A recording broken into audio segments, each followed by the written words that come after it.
Maayarka iyo maayar xigeenka oo beryahanba ku hawlanaa u kurgalka xaaladda abaaraha iyo waraabinta dadka ayaa laba booyadood oo biyo macaan ah gaarsiiyey deegaanka Galbarwaaqo oo ka tirsan degmada Xudun. Waaqo ama Higla Fuulaan nin walba siduu u yaqaano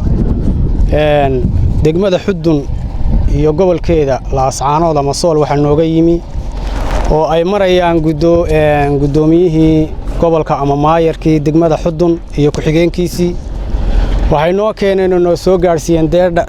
dhan biyo macaan oo laba booyadood oo mid walba 120 qaado wixii kale Ilaahay nooga qorayna waa ka helaynaa uma hadnaqaynaa oo Ilaahay baa mahad iska leh aanu mahadnaqaynaa barasaabka gobolka Sool waa maayarkii degmada Xudun yeelato ee ugu horeeyay soo gaara ee keena deeq halkan aad iyo aad baan uga mahad celinaynaa waa ninka dadaalay Ilaahay waxaan u leenahay isaga iyo golihiisa deegaankaba Ilaahay waxaan uga baryaynaa Ilaahay inuu la qabto hawsha ay wadaan gobol ahaanna waxaan leenahay inta maayarku sheegay oo dhabiga ka jirta meesha culayska badan uu joogaa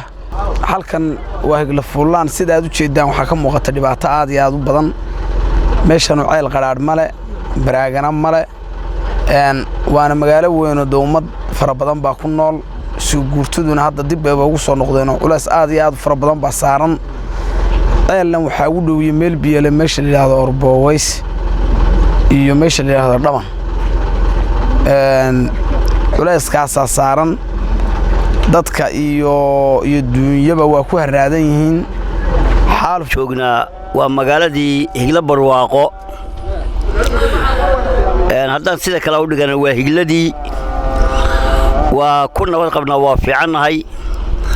waxaanu ka soo kicitinay degmada Xudun biyaanu geynay laba booyadood oo biyo baanu geynay waa lagu nabad qabaa waa deegaan aad u ballaaran waa deegaan ummadii ay isugu timi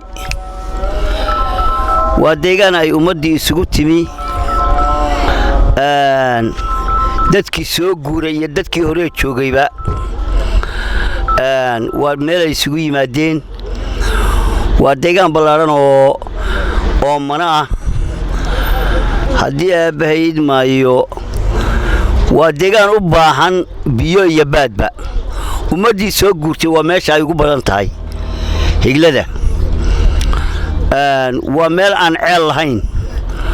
waa meel aan baraaga lahayn Maxamed Karshe TV-ga qaranka Soomaaliland Xudun